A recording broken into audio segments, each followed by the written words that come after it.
It was considerably cool for the time of year as they approached the bank, flanked as always by a few stray cats that followed a block behind, with the occasional cold gust of wind to hint at the weather that was soon to come.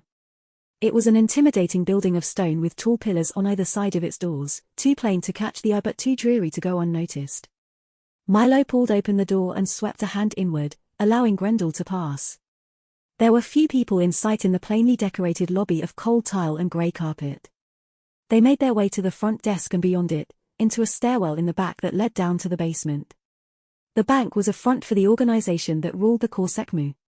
There were many different kinds of blood drinkers that plagued the earth, but the Kaw-sekhmu were one of the few that had found a way to integrate with the humans they lived among while remaining hidden from the main populace. They intended to keep it that way.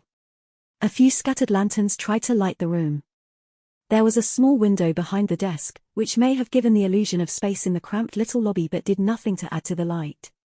The man behind the desk had spent a good part of the morning attending to matters of diplomacy, trying to come to a balanced agreement between their family and another sect of blood drinkers that wished to do business with them.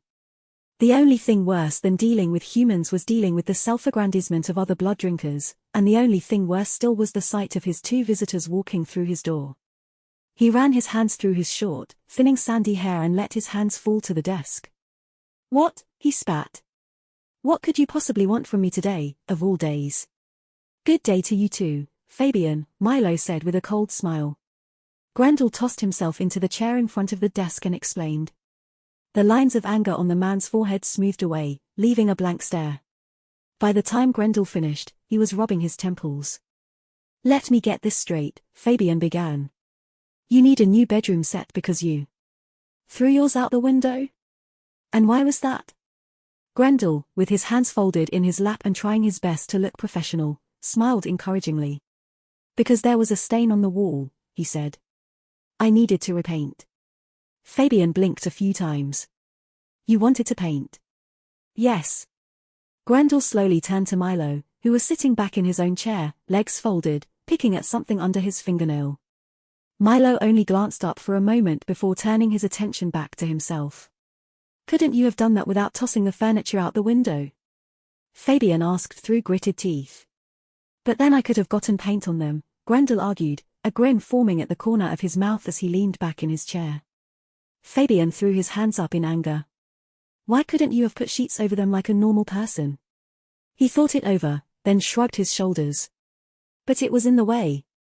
Fabian stood and leaned over his desk, hands shaking and eyes wild, and Milo stood up with him with one hand raised. He straightened his suit and adjusted his tie before he spoke. "Will you take care of this or not?" he asked. "I don't want to be here all day." A long, tense moment finally burst with the dip of a pen into ink. "Fine," Fabian said. With a quick nod Milo pulled Grendel out of his chair and the two made their way to the stairs. He scratched a few notes, fuming, then pointed its sharp tip at their backs. "It's coming out of your account," he said. "All of it. The cost, the labor, and whatever else I feel needs to be taken out." Grendel spun to face him. "What? That's not fair." Milo threw an arm across his chest. "Don't start, Grendel," he whispered in his ear. "It will be fine. After thousands of years of investments, money was never an issue." Grendel wasn't so easily persuaded. "No, it won't," he said, his jaw clenched as he stared the man down. "What does he mean, what he feels is needed? What does that even mean?" Milo was still trying to usher him from the room when a faint muttering caught Grendel's ears. "Not fair. A pair of freeloaders is what you are, you spoiled brat." Grendel's body went rigid. He pushed Milo's arm away, and Milo let him. Fabian didn't look up from his paperwork as Grendel stalked toward the desk. "Say that to my face." Fabian placed his pen upon the desk and stood tall, making the inch he had over Grendel feel like so much more. "You, Grendel, are a spoiled, freeloading, lazy, good-for-nothing little brat." A twisted grin broke out upon his lips.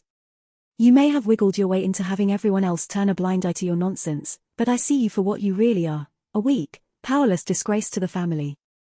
When is the last time you'd given us anything besides another mess to clean up? If it was up to me, you would be in perma-sleep for the rest of your existence."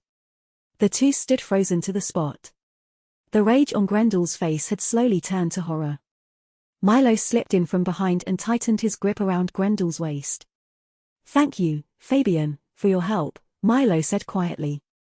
"We will be out of the way today, so your staff is welcome anytime." "We'll get to it when we get to it," he replied smugly. He toyed with his pen as he watched the pair leave, not breaking eye contact with Grendel until the boy was out of sight around the door frame. With that he snorted and went back to his work, feeling revitalized. Milo walked Grendel to one of the benches outside of the bank and forced him to take a seat. Grendel let his head fall into his hands. "Calm down," Milo said coldly, looking around to make sure no one was looking at them. People walked by but none seemed to pay them any mind. "You have to keep it together, especially here." Grendel nodded and took a moment to collect himself and control his breathing.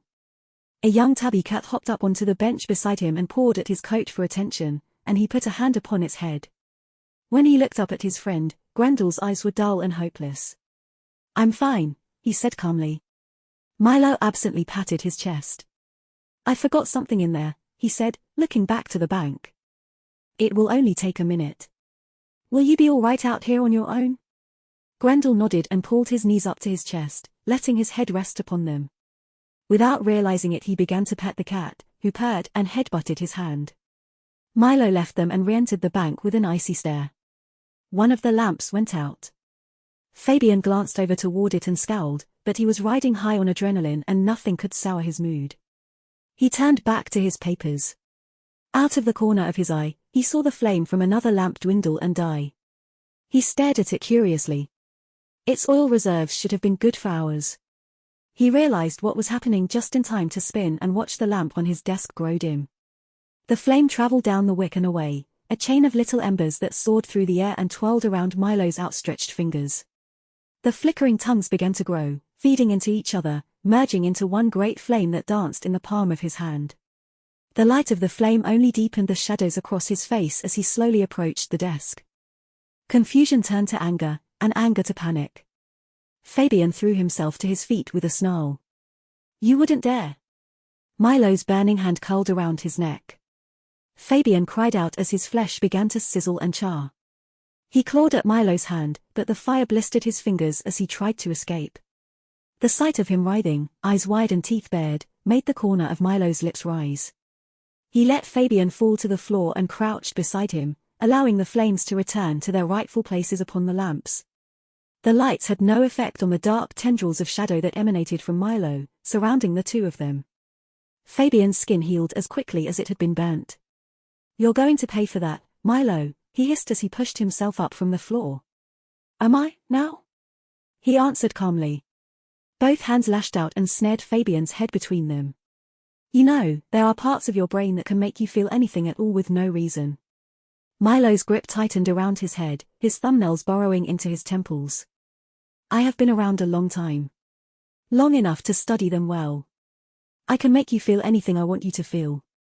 He pulled Fabian's head up to his own so they were just barely touching. "If you do anything to threaten Grendel again, I'll put you in a permanent hell," he growled. "Do you want a taste?" It began with a sinking feeling in his gut. Fabian couldn't be sure at first whether it was real or just Milo messing with his head. His body began to tremble, struck with panic. He kicked against the floor, tugged at his wrists. His own mind worked against him, assaulting him with visions of the things he feared most, visions of being forgotten, cast aside, unimportant. Faceless people he used to know. They swirled in his head, laughing, waving dismissively, abandoning him to his fate. Fabian collapsed, weeping, deadweight held up only by Milo's grip on his skull. After what felt to Fabian like hours, Milo let him go and climbed to his feet. He left Fabian cowering, trying to find some sanctuary under his desk. "How old are you?" Milo asked. "A few hundred at the very least, and getting stronger every year. I'm sure that up until now you felt like you were on top of the world, didn't you? After all, there are only a handful of us left that are as old, and as powerful, as me." He grabbed at the collar of Fabian's jacket and jerked him upright. "Next time, you will think before insulting me." By the time the effects finally began to wear off, Milo was long gone. Fabian crawled out from beneath his desk, shaking his head and cursing to himself for falling asleep in his chair.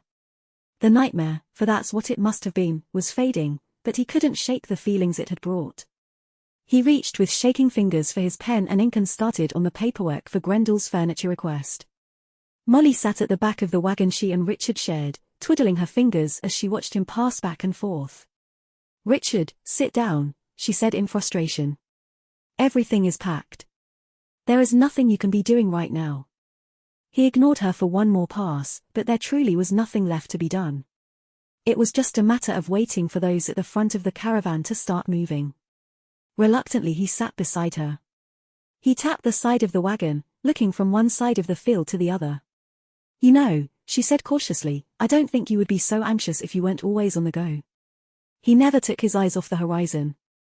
"Maybe if you were to stay somewhere for more than a few days, you could, you know that's not an option, Molly." She looked down at herself for a moment and plucked at the hem of her shirt. "No matter what they say, you're not a demon." He shot her a look made all the more fierce by his brilliant red eyes. "I know I'm not," he said. The glare softened into a tired grimace as she placed a hand gently upon his. "It has nothing to do with that." Molly squeezed him gently, still plucking at her hem with her other hand. "Have you noticed my clothes?" she asked instead, raising an ankle and tugging at her trouser leg. He looked her up and down. "What about them?" he asked, quickly realizing he was missing something. "Weren't you wearing them earlier?" "I was wearing your clothes earlier," she answered with a blank stare. She'd changed out the oversized cottons for something that fit her much better. They were still cut like men's clothes, but in white silks and lace like most of her clothing, little of which could be called modest. "Right." He looked carefully for a moment, then gave up and went back to watching the fields. "It is a bit chilly, isn't it?" She sighed heavily and squeezed his hand again. When she spoke again she spoke slowly, watching him with care. "I told that girl from earlier to come back." That got his attention. "Why would you do that?" Her eyes fell to her lap. "She thinks you don't treat me right. She wants me to run away with her." She twirled her thumbs, not looking at Richard. He turned away from her once more, his eyes distant and lost in dark thoughts. "Oh." She crossed her arms and kicked a heel against the wagon. "I tell you I might run off with some girl, and this is how you react. What do you want me to say?" His frown deepened, casting shadows in the lines of his face. "I don't want you to stay if it's not making you happy." "Of course I will stay," she exclaimed. "I had not eaten, and I was angry. I wouldn't leave." He reached over for her hand, squeezing it gently in his own. "Don't be like that. I don't mind being this." She leaned over to kiss his cheek. "You're stuck with me, Richard. After all, I will not be dying of old age anytime soon." He let his head fall onto her shoulder. "I'm glad you're not going,"